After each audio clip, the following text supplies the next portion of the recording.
The billionaire, who got more than he bargained for what happens when a man who has it all decides he wants more. Ricardo Vargas, a billionaire industry titan, entered his divorce hearing with a predator's smile. On his arm was not his wife of 15 years, the mother of his children, but his stunning young mistress, Julieta. He thought he had the perfect plan to leave his wife, Amelia, with nothing, not even her dignity. He was about to publicly accuse her of infidelity and demand a paternity test for their 2 children. But in the cold, silent halls of justice, a secret waited, a secret locked in an envelope on the judge's desk. Ricardo came expecting a victory, but he was walking into a perfectly laid trap, and the truth encoded in DNA was about to detonate his entire world. The price of arrogance. Damian Cross, a real estate magnate forged in ice, shattered his perfect life and his wife's heart for a younger, dazzling mistress. He thought he had won. He thought he was in control. But he was about to learn a devastating truth. The only thing more dangerous than a woman scorned is a woman who finds her strength. When Eleanor not only survives, but begins to build a new life with his greatest rival, Damian's cold facade cracks, unleashing an obsession that will destroy everything he has left. This is a story of ultimate betrayal, a woman's incredible fight for redemption, and the explosive consequences of a powerful man realizing he lost everything. The silence in his luxury penthouse on New York's Park Avenue was a living entity. It breathed the sterile air, circulated by a system Eleanor had once admired and now found suffocating. She clung to the vast glass panels overlooking the sprawling green carpet of Central Park, which seemed 1,000,000 miles away. For 3 weeks, this silence had been her main companion, a more constant presence than her husband, Damian Cross. At 34, Damian was an industry titan, a man who didn't just enter rooms, he conquered them. His face, a collection of sharp, attractive angles, was a mask of cold calculation that had graced the covers of business magazines. He moved with the predatory grace of a man who had never been told no. When his intense cobalt blue eyes first landed on Eleanor Vance, a quiet art historian with a love for dusty books and impressionist light, she felt like the most seen woman in the world. He had pursued her with a singular focus that she mistook for devotion. It was only after the wedding, after her signature was on the prenuptial agreement his lawyers had called a formality, that she realized it wasn't devotion. It was acquisition. Now, at 28, Eleanor was 3 months pregnant with their first child, a fact that had prompted a flash of something unreadable in Damian's eyes before the mask returned. She had hoped this would bridge the chasm that had been opening between them, a silent, growing abyss filled with nights he justified as board meetings, and a coldness in their bed that had nothing to do with the thermostat. He walked into the living room. His custom-made Italian shoes made no sound on the polished marble floor. He had already showered and changed his work armor for a cashmere sweater that probably cost more than her first car. He didn't look at her, but went to the floor-to-ceiling wine fridge. "We need to talk, Eleanor." His voice was calm, measured, the voice he used when closing a hostile acquisition. Eleanor's hand instinctively went to her stomach, still flat. A knot of ice formed in her chest. "I tried to talk to you last night, Damian. You came in after I had fallen asleep. I was busy." He selected a bottle of sparkling water, twisting the cap with a sharp snap that made her flinch. He still hadn't turned to face her. "This isn't working." The 4 words floated in the air, brutally simple. Eleanor's heart beat against her ribs, a frantic bird trapped in a cage. "What? What isn't working? The schedule? I can have dinner ready later. I just thought, He finally turned, his eyes fixed on hers. There was no anger, no sadness, just a deep, terrifying emptiness. This marriage has reached its end. The breath left her body in a painful gasp. What are you talking about? Damien, I'm pregnant. Her voice was a whisper, a desperate plea for him to remember, to care. I'm aware, he said, taking a sip of water. Arrangements will be made. The child will be well cared for, obviously. You will be too. I'm not a monster. The distant cruelty of his words was more painful than any shouting match. He was divesting, cutting his losses. She was a failed investment. A monster, she repeated, a hysterical laugh bubbling in her throat. You're talking about our baby, our marriage, as if it were a line item on a balance sheet. A flicker of annoyance crossed his features for the first time. There's someone else, isn't there? Her name is Isabelle Dubois, and yes, it's serious. The name hit Eleanor with the force of a physical blow. A 24-year-old Instagram model and socialite she had seen plastered on gossip sites, often at the same charity galas Damien attended alone. Eleanor had told herself it was nothing. Damien had assured her it was nothing. The casual way he said her name now, the possessive finality of "it's serious," told Eleanor it had been everything. So that's it? Eleanor stood up. Her legs were shaking. You bring this girl into our lives and I'm supposed to just disappear, with your child inside me? I would prefer no drama, Damien said, his voice dropping to a warning tone. My lawyers will be in touch tomorrow. They've drafted a generous severance package. Consider it a bonus for your time at the company. He actually used those words. Severance package. The insult was so profound, so dehumanizing, that something snapped inside her. Fear receded, replaced by a surge of white-hot rage. The company? Is that what I was to you, Damien? An employee of Cross Holdings. You were my wife. The position is no longer available. He set the water bottle on the marble counter with a dry click. I've arranged for you to stay at the plaza for a few weeks, until you find a more permanent arrangement. Isabelle will be moving in this weekend. It's best if you're gone by tomorrow night. He was evicting her. From her home. From her life. The power imbalance was breathtaking. Absolute. He held all the cards. The money. The lawyers. The house. He had systematically isolated her from her old life, her old friends, until he was the sun around which her world revolved. And now he was extinguishing the light. No, she said, the word sounding strange and powerful on her tongue. Damien raised a perfectly sculpted eyebrow. No, I won't be discussing my life, or my child's life, with your lawyers.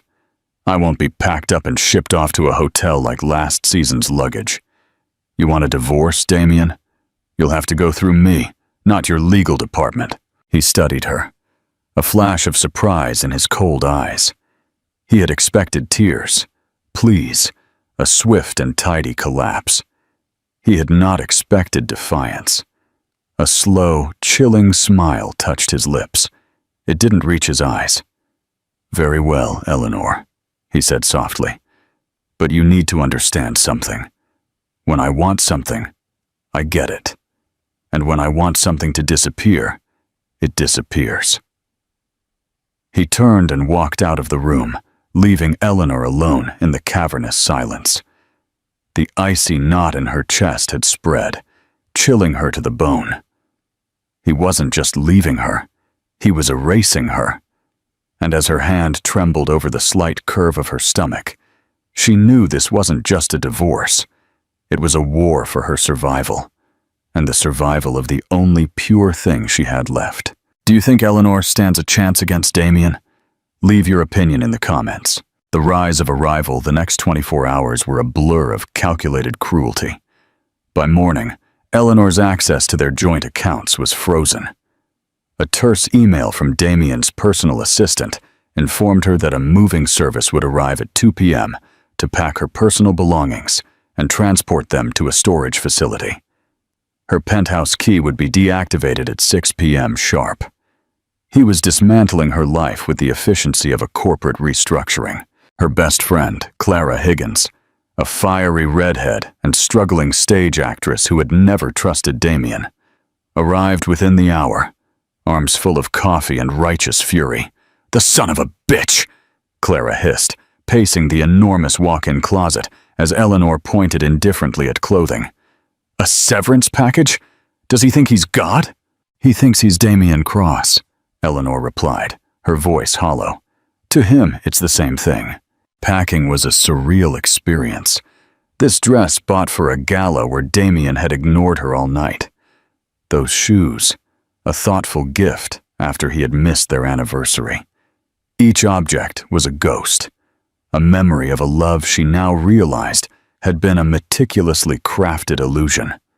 By 5 o'clock, Eleanor stood on Park Avenue with 2 suitcases, her purse, and a check Clara had pressed into her hand. The doorman, who had greeted her with a deferential Mrs. Cross for 3 years, now looked right through her. Her key was just a useless piece of metal. She was officially an exile. Clara took her to her small, cluttered but warm apartment in Greenwich Village. It was a 5th-floor walk-up that smelled of old books and fresh tea, a world away from the sterile, scentless air of the penthouse. For the first week, Eleanor barely left the guest room. She slept. She cried. She stared at the ceiling. The psychological whiplash left her nauseous and dizzy. The morning sickness was a cruel, constant reminder of the baby Damien had referred to as an arrangement. Her first communication from Damien's legal team was a thick, intimidating packet of documents. The terms were brutally clear. In exchange for her signing an unbreakable NDA and agreeing to a quick, uncontested divorce, she would receive a one-time payment. The custody agreement for the unborn child was detailed with chilling precision. Damien would have exclusive legal custody, and Eleanor would be granted supervised visitation rights at his discretion. They were trying to buy her child. "He can't do this!" Clara raged, tossing the papers onto her coffee table. "This is insane! He's trying to bully you into disappearing!" "It's not bullying," Eleanor said, a deadly calm settling over her. "It's strategy." That was the moment the embers of her old self, the sharp, analytical mind of the historian, began to glow. She had spent years studying the strategies of kings and conquerors. Damien was no different. He was using overwhelming force to secure a swift, unconditional surrender, and she wouldn't give it to him. With Clara's help, she found a small, fiercely intelligent family law attorney named Laura Scott. Laura, a woman whose sharp suits and even sharper mind commanded respect, read the proposed settlement. Her expression grew more stormy with each page. "This isn't a settlement, Ms. Vance," Laura said, her voice like steel. "This is a declaration of war. Mr. Cross is accustomed to people folding. We are not going to fold." The first step was survival. Clara's check wouldn't last forever. Eleanor began selling the jewelry Damien had bought her, the consolation prizes, the guilt gifts. Each transaction felt like shedding a layer of fake skin. With the money, she rented a small one-bedroom flat in a modest building in the Lower East Side. It was Spartan, with second-hand furniture and walls that needed paint. But it was hers.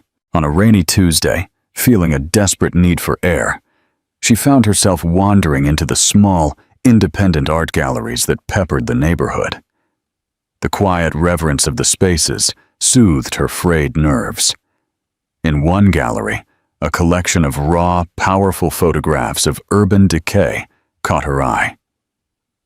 She was so absorbed in one particular piece, a shot of a single resilient blade of grass growing through a crack in a concrete monolith, that she didn't notice the man who had stopped beside her.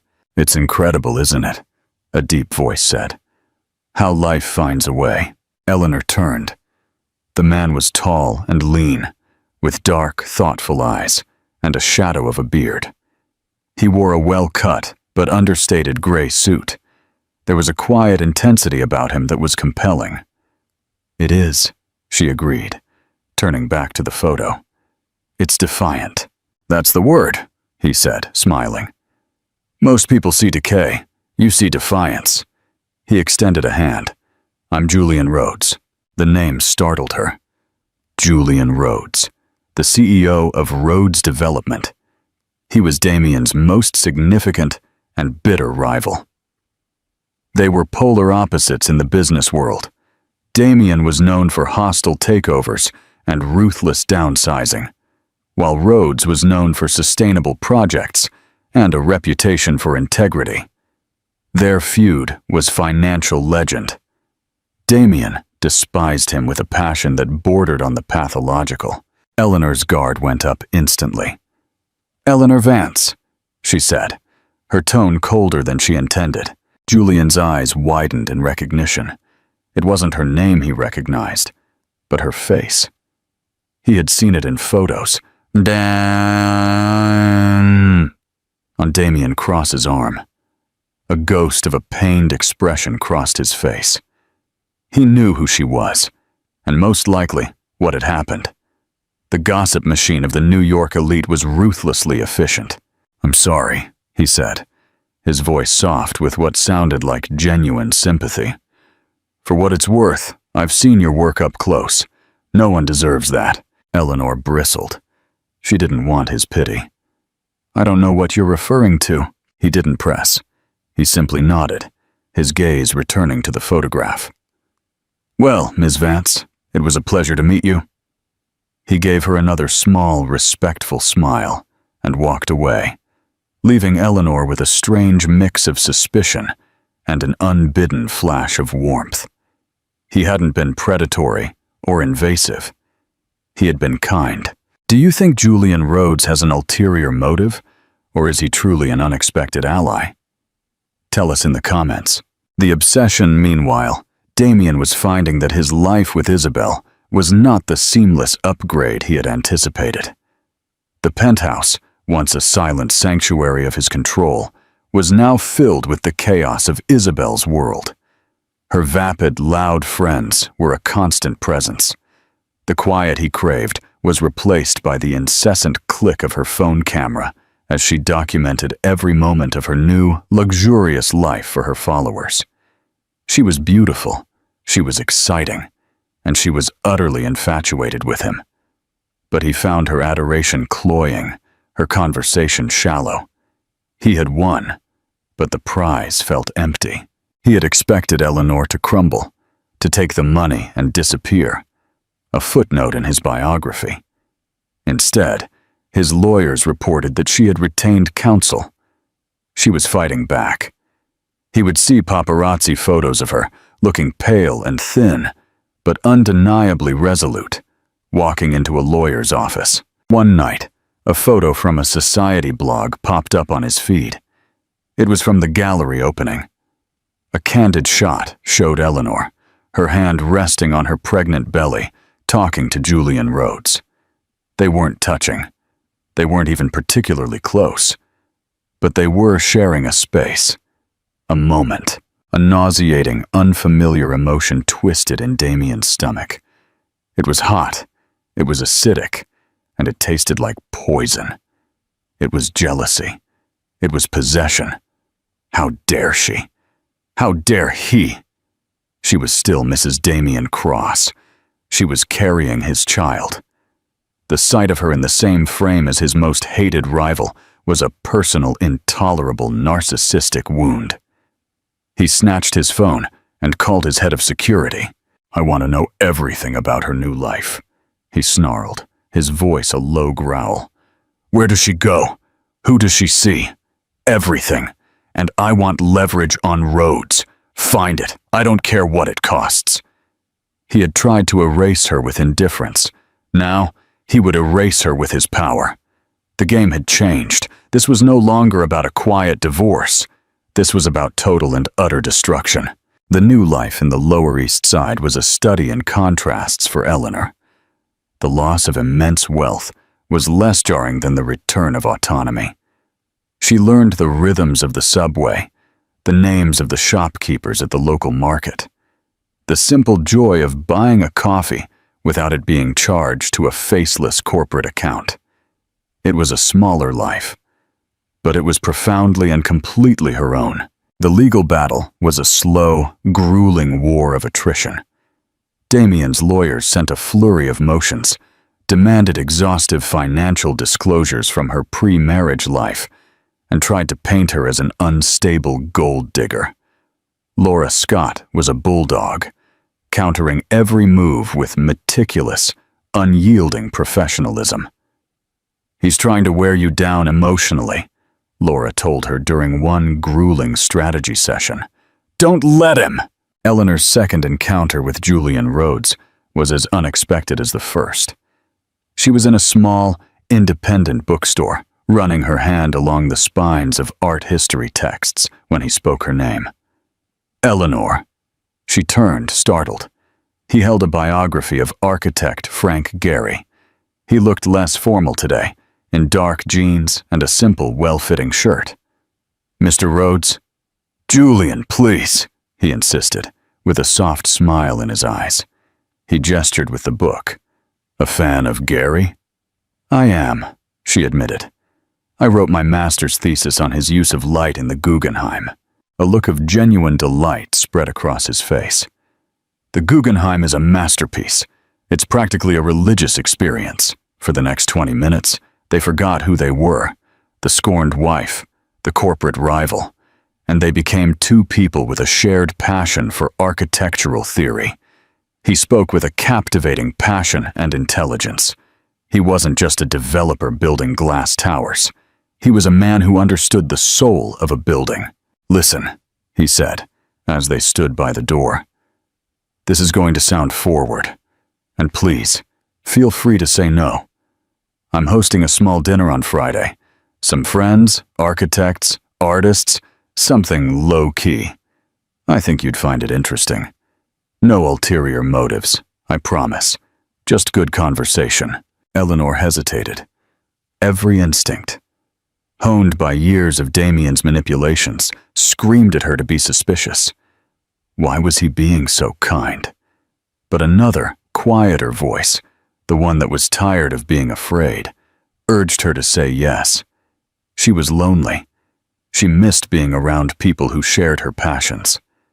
"I'd like that," she said, surprising herself. The dinner was held at his loft in the Soho neighborhood, and stunning space filled with books, art, and warm, reclaimed wood. It was the antithesis of Damien's penthouse, a home, not a showroom. The guests were warm, engaging, and happily oblivious to her connection to Damien Cross. For the first time in months, Eleanor felt like herself again. Not the discarded wife, but Eleanor Vance, the art historian. She and Julian talked for an uninterrupted hour. He told her about his beginnings, how he worked his way up from a small construction firm. His vision was always about creating spaces that served communities, not just clients. And he listened, truly listened, as she spoke of her abandoned career, the passion she still felt for it. "You should be working in the field," he said, his expression serious. "You have a brilliant eye. Have you ever considered art consulting for architectural firms, curating the spaces they build?" "I wouldn't even know where to begin," she confessed. "You begin by building a portfolio," he said simply. "Offer your services pro bono to a small firm on a notable project. Build your name." He paused. "A friend of mine is leading a new community library project in the Brooklyn neighborhood. They have a very tight budget for acquisitions. They could use someone with your expertise to help them source affordable, meaningful pieces from local artists." It wasn't a handout. It was a door, cracked slightly open. It was a sign of respect for her talent, something she hadn't felt in years. Tears pricked her eyes.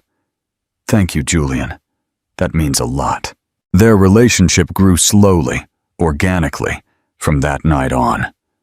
They met for coffee, to discuss the library project. He sent her articles about new exhibitions. She found herself looking forward to his messages, his quiet, steady presence. He never spoke ill of Damien. He never pried into the details of her divorce. His focus was always on her future. The library project became her lifeline. She threw herself into it. Hunting through student exhibitions and small galleries, meeting with hungry young artists. She was good at it. She was negotiating deals, curating a collection, bringing a space to life. She was building something. Just as Damien was trying to tear her down, the slow change in her was palpable. The fear that had been her constant companion began to recede, replaced by a nascent confidence. Her body was changing. The soft swelling of her pregnancy was now a visible, reassuring curve. She was creating life in more ways than one. The tipping point. Damien, accustomed to hourly updates from his security team, watched this evolution with a growing sense of rage. He saw photos of Eleanor, her face animated and happy, leaving the library site in Brooklyn. He saw her sharing a laugh with Julian Rhodes over coffee. The narrative he had constructed in his mind, the pathetic, shattered wife, was being rewritten before his very eyes. And he was not the author. His obsession, once a cold, calculated strategy, was becoming a hot, consuming fire. He saw Julian not just as a business rival, but as a thief, stealing what was rightfully his. Not Eleanor the woman, but the idea of her, the mother of his heir, a cross-possession. To see her thriving without him, and worse, with Rhodes's help, was a personal, intolerable narcissistic wound. He snatched his phone and called his head of security. "I want to know everything about her new life," he snarled, his voice a low growl. "Where does she go? Who does she see? Everything. And I want leverage on Rhodes. Find it. I don't care what it costs." He had tried to erase her with indifference. Now, he would erase her with his power. The game had changed. This was no longer about a quiet divorce. This was about total and utter destruction. Meanwhile, Damien's life with Isabel was rapidly deteriorating. Her constant need for public validation grated on him. He would come home seeking a sanctuary and find her in the middle of a live stream, pouting for her followers. One night she confronted him. Her voice was shrill. "People are talking, Damien. They're posting photos of her with him. It's humiliating. Why haven't you crushed her yet? You promised you'd handle it." "I am handling it," he snapped, the pressure in his skull mounting. "It doesn't look like it," she shrieked. "It looks like she's winning, and you look weak." The word weak hit a raw nerve deep in his soul, the only place where his father's corrosive voice still echoed. He looked at Isabel, at her perfectly constructed face, and for the first time felt nothing but contempt. He had traded a diamond for a piece of glitter, and the glitter was starting to look cheap. He walked out, leaving her to babble into a cloud of expensive perfume. He drove aimlessly through the city, rage and confusion churning inside him. He ended up parked across the street from Eleanor's modest apartment building. The lights were on in her window. He imagined her there, her life continuing, this new person growing within her, a life he had both created and discarded. Then he saw it. Julian Rhodes' car pulled up. He got out, holding a bag that looked like takeout. He rang the bell, was let in, and moments later his silhouette appeared in her window next to hers. Damien's hands clenched the steering wheel until his knuckles went white. It was no longer about strategy. It was no longer about business. It was something primal. He had to break them. He had to prove that he was the architect of their world, and if he couldn't build it, he would burn it to the ground. The motion for an emergency hearing was Damien's full declaration of war. He was no longer trying to control the narrative. He was trying to scorch the earth. The legal filing was a masterpiece of character assassination, filled with half-truths and vicious innuendo. It painted Eleanor as a reckless, emotionally volatile woman, and Julian as a predatory opportunist who was using her to get to Damien. It requested that the court order a psychiatric evaluation for Eleanor and grant Damien exclusive temporary custody of the baby upon its birth. Sitting in Laura Scott's office, Eleanor read the document. Her hands were shaking. The words were a violation, a twisting of her reality into something ugly and unrecognizable. "He's using the baby as a hostage," Eleanor said. Her voice trembled with a fury that burned away her tears. "This isn't about his concern for the child. This is about punishing me for not breaking." "It's a classic scorched earth tactic from a narcissist," Laura said, her face grim. "He can't stand that you're building a new life, particularly with Julian Rhodes. We'll fight this. We'll document everything. Your work on the library project, your stable home, your prenatal appointments. We'll build a fortress of facts to withstand his fiction." The date for the hearing was set. The psychological toll was immense. Eleanor felt as if she were living under a microscope. Every action scrutinized, every choice second-guessed. Sleep offered little escape, her dreams filled with sterile courtrooms, and Damien's cold, triumphant smile. Julian was her rock. When she called, her voice breaking as she told him about the court filing, he was at her flat within the hour. He didn't offer platitudes or false assurances. He sat with her, read the document complete, and his jaw tightened with a quiet, controlled rage. "He won't win this, Eleanor," Julian said, his voice a low, steady anchor in her storm. "My lawyers will coordinate with Laura. We'll provide all documentation to refute these lies. I won't let him do this to you." His steadfastness was a balm to her shattered nerves, but a seed of guilt took root in her heart. "He's doing this because of you, Julian. If I hadn't let you into my life." "No." He cut her off gently, but firmly, turning to look at her. His dark eyes were intense, serious. "He's doing this because he's a bully who is terrified of losing control. He would have found another reason, another person to use as a weapon. This is who he is. The only thing that has changed is that you're not facing it alone." In that moment, the unspoken thing between them shifted. The slow burn of friendship, of mutual respect, finally ignited. He reached out a hand, covering hers. It was the first time he had touched her with such deliberate tenderness. The warmth of his skin was a stark contrast to the memory of Damien's icy touch. "I'm falling in love with you, Eleanor," he said, his voice barely a whisper. "I know the timing is a disaster. I know your life is a battlefield right now, but I can't pretend it's just friendship anymore." Tears streamed down Eleanor's face, not from sadness, but from a deep, overwhelming relief. It felt like the first breath after being underwater for too long. "I think I'm falling in love with you too," she confessed. Their first kiss wasn't a desperate, passionate affair. It was soft, hesitant, a question and an answer all at once. It was a promise of a future she hadn't dared to imagine. Do you think this new love between Eleanor and Julian can withstand Damien's fury? Share your predictions." The price paid Damien, however, was spiraling. His obsession was consuming his life. He was distracted at work. His Midas touch faltered. He made a reckless, ill-advised bid at a major auction for a new telecom firm, a move driven by ego more than strategy, and lost millions. His board members began to whisper.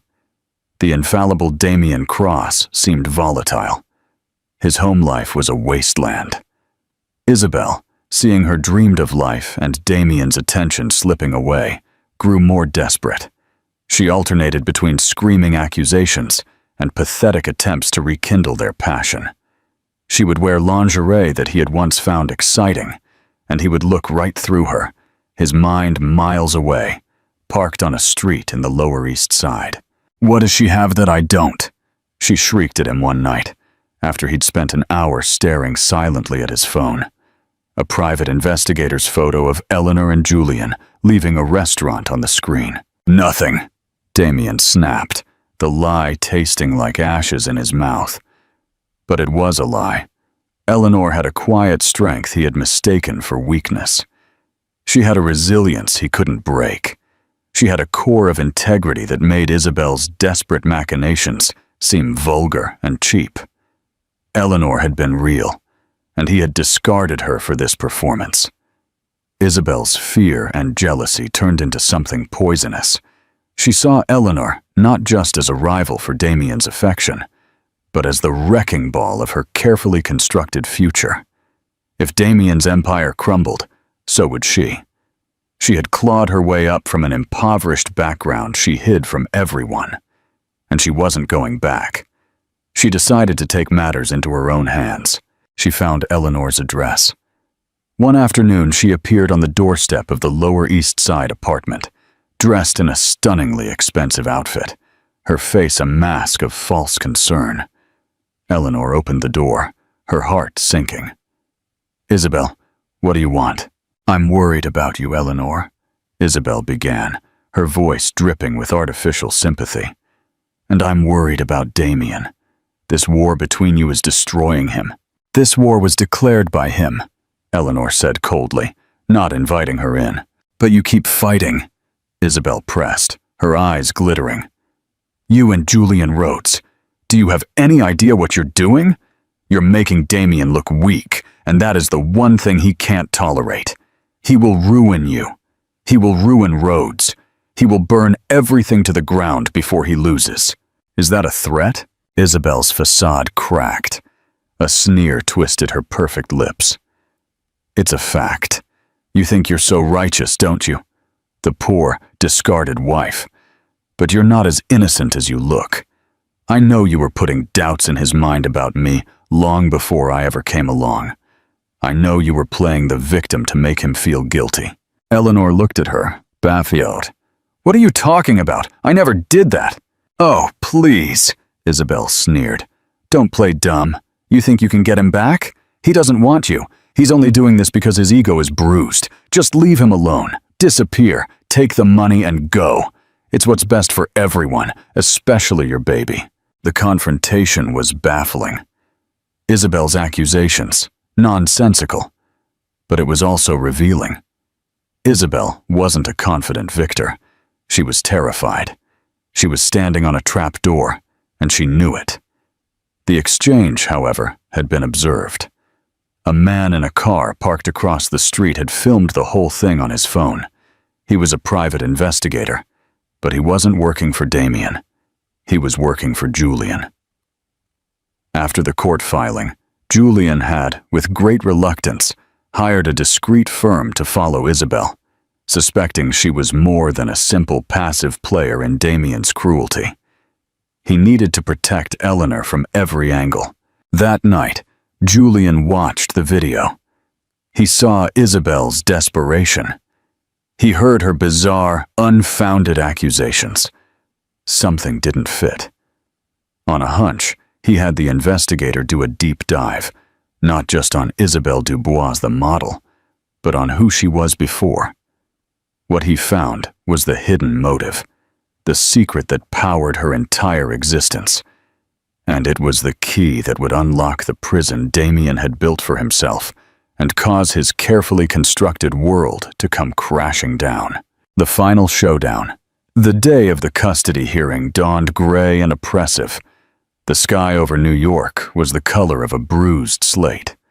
The courtroom was a cold, wood-paneled box, designed to intimidate and diminish. Eleanor sat beside Laura Scott, her back straight, her hands tightly clasped over her 6-month pregnant belly. Julian sat 2 rows behind her, a silent, solid presence. Damien sat at the opposing table, flanked by a team of 3 lawyers. He looked impeccable in a sharp, dark suit, his face a stone mask. He refused to look at Eleanor, his gaze fixed on the judge's empty bench. He radiated an aura of immense, unbreakable power.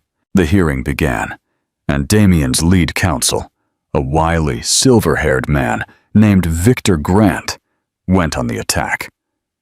He painted a picture of Eleanor's life as one of instability, citing her move to a less safe neighborhood and her unseemly relationship with a man known to have a vendetta against Mr. Cross. He was weaving a fiction of recklessness, and with every word, Eleanor felt her reality slipping away. Then Laura Scott stood to speak. "Your Honor," she began, her voice calm and clear, "we are not here today about my client's instability. We are here about Mr. Cross's obsession." Laura systematically dismantled his case. She presented Eleanor's rental agreement, her prenatal records, glowing letters of recommendation from the library board. She presented a detailed report from a child psychologist who had evaluated Eleanor and found her to be remarkably resilient and eminently prepared for motherhood. Then she played her trump card.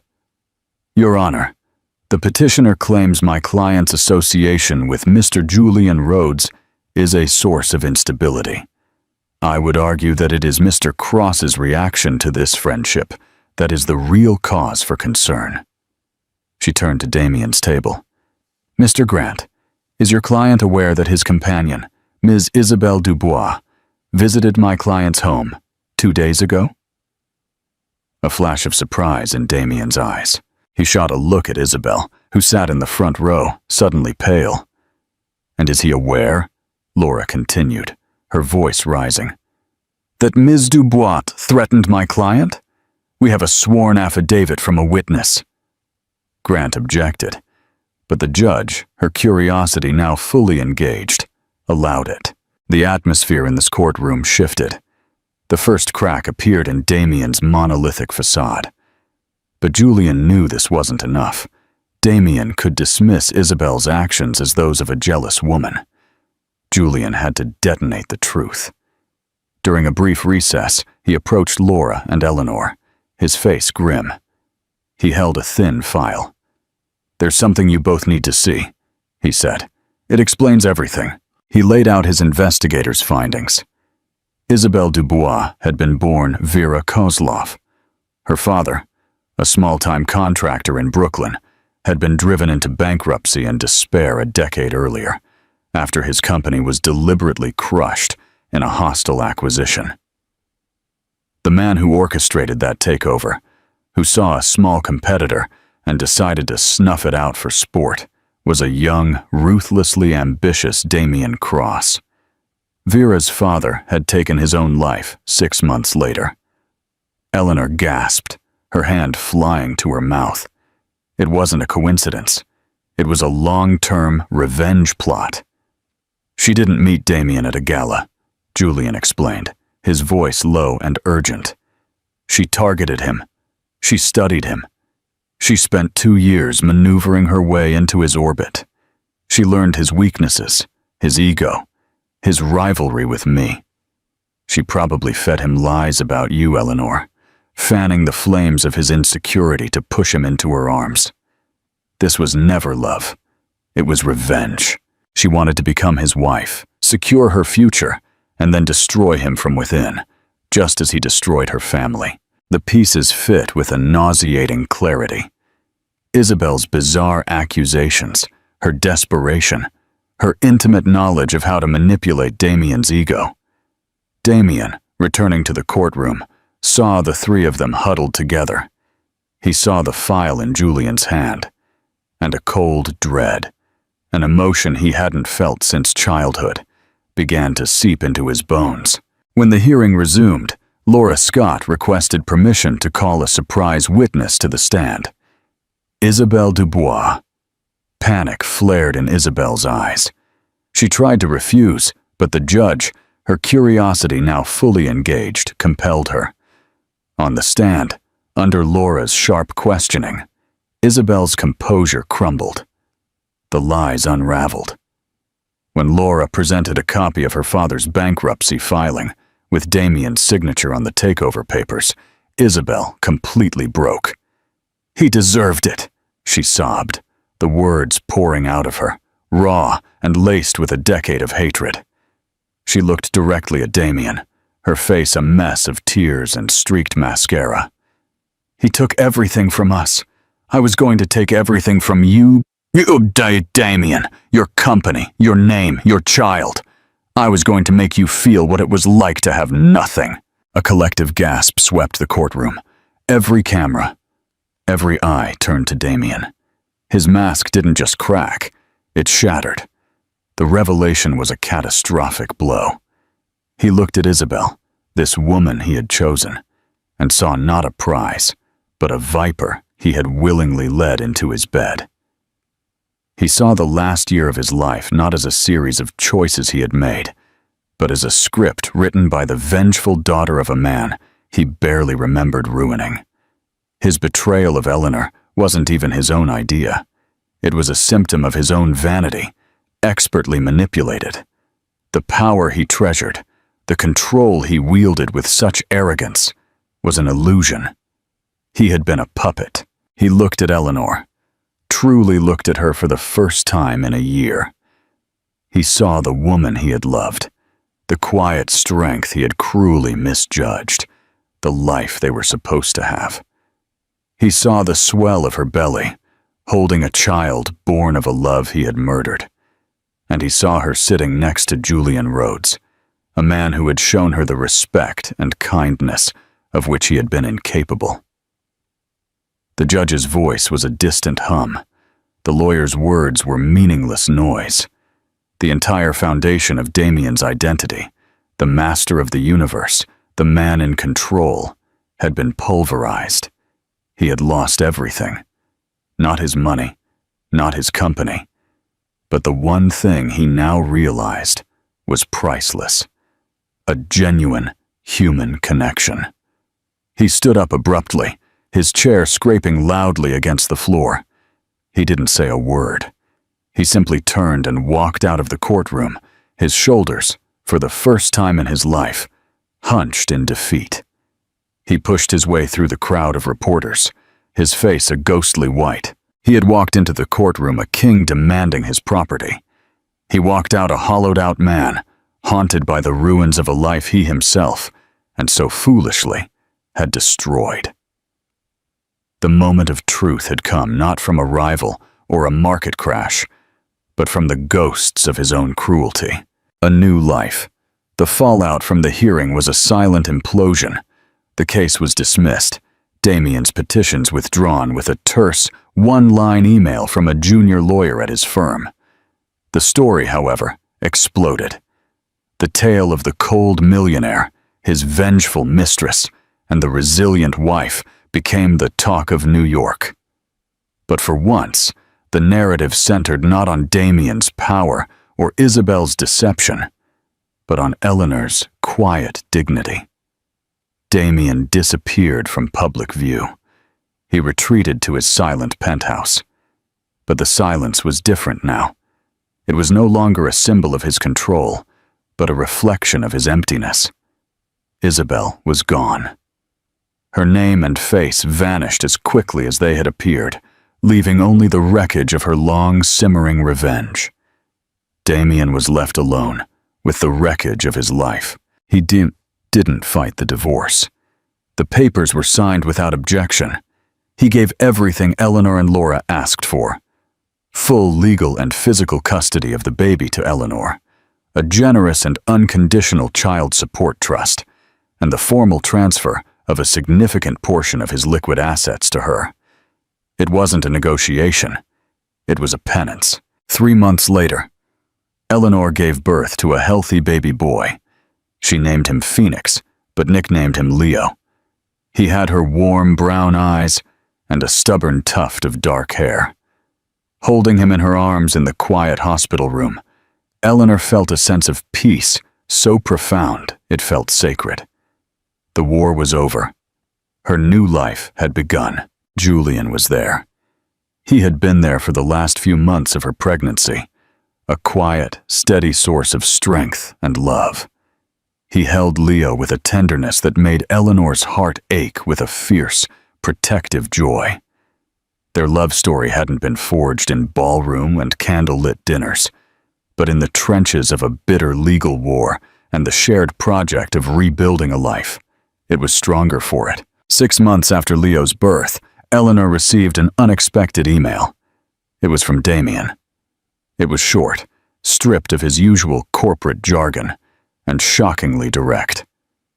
Eleanor, I know there are no words that can undo the damage I have done. I was a fool, blinded by an arrogance I mistook for strength. I betrayed you, and I betrayed our son before he was born. I expect nothing from you, not forgiveness, not a second chance. But I would like to be a father to Leo, not a provider, not a name on a trust, but a father. I have started therapy. I am trying to understand the man I became and to become a better one. If you are ever willing to allow it, I would like to meet him. The terms would be entirely yours. Damien. Eleanor read the email several times. The old Damien would have sent a demand through his lawyers. This message was different. It was stripped of ego. It was the sound of a man who had finally hit rock bottom and was beginning the slow, painful climb back. She talked it over with Julian. His response is, as always, measured and supportive. Leo deserves a father, he said. If Damien is truly willing to do the work to be a good one, that's a gift to your son. But the choice is yours, Eleanor. You are in control now. She agreed to a meeting at a public park on a cool autumn afternoon. Damien looked different. He had lost weight. The arrogant swagger was gone, replaced by a hesitant uncertainty. He didn't try to touch Leo at first. He just looked at him, his eyes filled with a universe of regret. That was the beginning of Damien's redemption.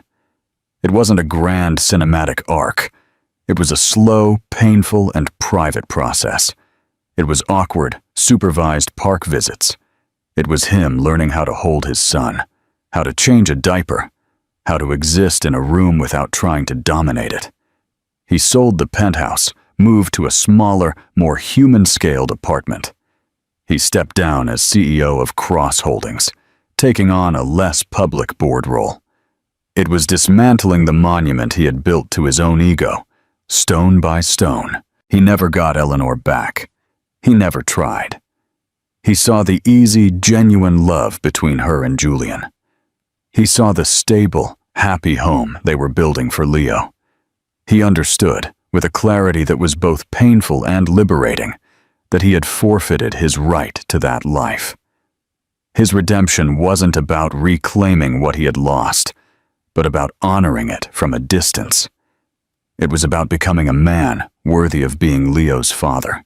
2 years later, Eleanor, Julian, and a giggling, babbling Leo were feeding ducks at the pond in Central Park. It was a perfect Sunday.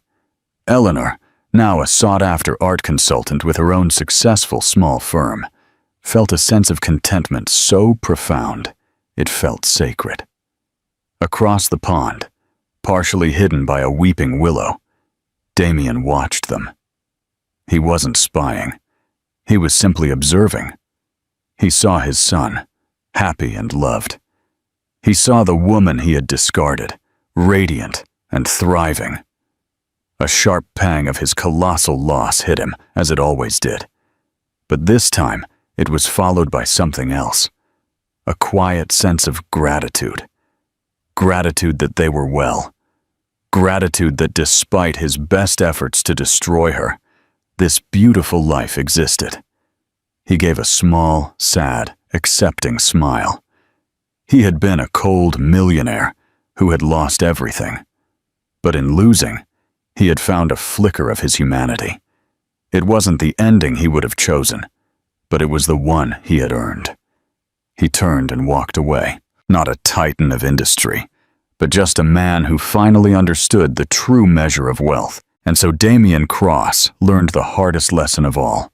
You cannot put a price on a human heart. Eleanor's journey from the depths of betrayal to a life filled with authentic love and purpose is a powerful reminder that our greatest strength is often forged in our deepest pain. This wasn't just a story about a rich man's fall. It was about a woman's incredible rise. It shows that true power is not about control or wealth, but about resilience, forgiveness, and the courage to build a new life from the ashes of the old. If this story of heartbreak, resilience, and redemption moved you, please give this video a like and share it with someone who appreciates a story with true emotional depth.